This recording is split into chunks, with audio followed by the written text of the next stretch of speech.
When I was younger, I found a fetish porn site called don'twakethem.com. This was around 2010-2011ish, when I was 13. You might be wondering why a 13-year-old was on a site like that. Well, I had unrestricted internet access, and I was a weird kid. Sue me. The site was very Web 1.0, with a black background and the site's title at the top of the page. Everything was written in Comic Sans. The site had pictures of people, usually women, sleeping, with the sleeper's name under each image. Now I assume this was a fetish site because a lot of the people shown were wearing clothes. Some were naked, sure, but it wasn't in an outright sexual way. It was more like they were just sleeping in the nude. I think the thing people were supposed to get off to was the sleeping. The pictures, from what I remember, were taken in the sleeper's bedroom. The room was dark, but you could still see the sleeper because the photographer used a flash. Not sure if that woke the person up, since the only pictures posted are those where the subject is sleeping. I remember checking out the site a couple of times, mainly to skip to the pictures of naked women. Listen, when you're 13 and horny, tits are tits, okay? However, I didn't visit too often since the general vibe of it creeped me out. It felt voyeuristic in a way that made my skin crawl. I ended up finding new places to get my jollies and forgot about the site for years. I eventually weaned myself off of my prepubescent porn addiction, though not before getting a monster of a virus on the family computer, and instead focused on trying to get a girlfriend, and possibly laid. You know, normal teenage boy shit. Anyway, let's fast forward to a couple of days ago. I was listening to a podcast advertising Casper mattresses, which somehow reminded me of don'twakethem.com. A bunch of old memories popped into my head, and I decided to look it up. The site doesn't exist anymore, instead taking you to a page listing similarly named sites. On a lark, I decided to put the URL into the Wayback Machine and go back to 2011. The familiar black background and Comic Sans text popped up, along with a ton of images of sleeping people. It was just as weird as I remembered. However, I noticed something this time that I hadn't over a decade ago. All the bedrooms looked different. Now, that may not sound like much, but for a site that appeared to specialize in very low-budget fetishes, that means a lot. These productions tend to just reuse the same sets, which are usually just someone's apartment.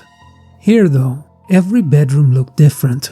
The walls were painted a different color depending on the image. Some bedrooms had windows while some didn't, and none of the bedrooms had their furniture arranged in the same way. Maybe it was a bunch of people doing this independently in the same style. They take their picture and send it here.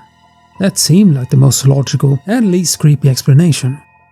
Morbidly fascinated by the site, I kept scrolling through it.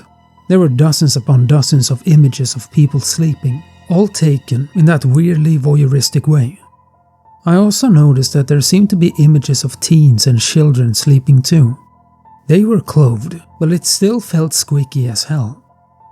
As I was scrolling, I came across a picture of a kid who had the same Spider-Man bedsheets I did as a kid. Actually, that kid had the same posters in his rooms that I did, and the same Bionicle figure on his nightstand that I did. With growing dread, I looked at the name under the image. It was mine.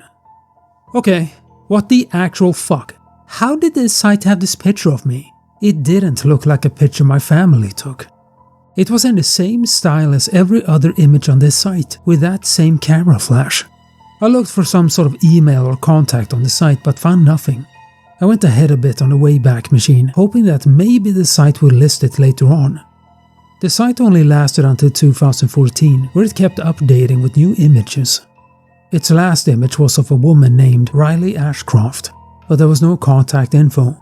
Going back before 2011 didn't turn up anything either. I tried googling the site to see if anyone had ever talked about it and found basically nothing.